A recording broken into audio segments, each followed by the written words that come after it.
Dulu, di tanah Tatar Sunda, muncul seorang Raja Agung yang dikenang sepanjang masa, Sri Baduga Maharaja, yang lebih dikenal sebagai Prabu Siliwangi.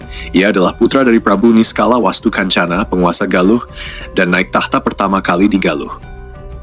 Namun takdir membawanya lebih jauh. Setelah menikahi Nyai Kentring Manik Mayang Sunda, putri dari Prabu Susuk Tunggal, ia diangkat menjadi Raja Sunda di Pakuan Pajajaran, menjadikannya satu-satunya raja yang dinobatkan 2 kali dalam sejarah Sunda, sebagai Raja Galuh dan kemudian sebagai Raja Sunda. Dalam hidupnya, Prabu Siliwangi dikenal sebagai raja yang adil, bijaksana, dan sakti mandraguna.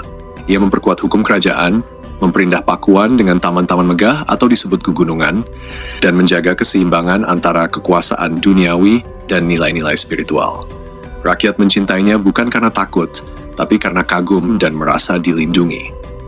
Dari pernikahannya dengan Nyai Subang Larang, putri dari Ki Gedeng Tapa Cirebon, ia dikaruniai 3 anak yang kelak mewarnai sejarah Nusantara. Raden Walang Sungsang kelak dikenal sebagai Mbah Ku Sangkan, menjadi pendiri Cikal Bakal Cirebon. Nyimas Rara Santang yang kemudian dikenal sebagai Syariah Mudaim, menjadi ibu dari Syarif Hidayatullah Sunan Gunung Jati, penyebar Islam di Tanah Jawa. Dan Raden Kian Santang yang juga dikenal sebagai Raden Sagara, sosok sakti yang kemudian mengembara mencari kebenaran dan menyebarkan Islam. Sementara dari istrinya, Nyai Kentring Manik Mayang Sunda, Prabu Siliwangi dianugerahi 3 anak pula. Raden Surawisesa yang kelak menggantikan tahta sebagai Raja Pajajaran. Raden Surasowan, yang dikenal juga sebagai Prabu Pucuk Umun Banten, tokoh penting dalam pembentukan wilayah Banten. Dan Nyimas Surawati, yang dikenal anggun dan cerdas dalam membantu menjaga harmoni istana. Masa pemerintahannya adalah masa keemasan Kerajaan Sunda.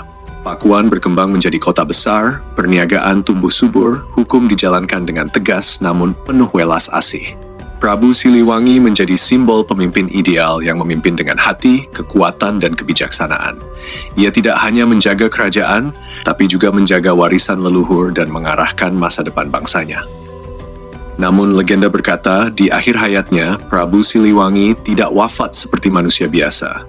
Ia konon menghilang ke alam gaib bersama prajurit setianya, meninggalkan jejak harimau putih sebagai simbol kebesaran dan keabadian. Sejak saat itu, rakyat Sunda tidak hanya mengenang Prabu Siliwangi sebagai raja, tapi sebagai leluhur agung, pelindung yang tetap hidup dalam doa dan cerita rakyat.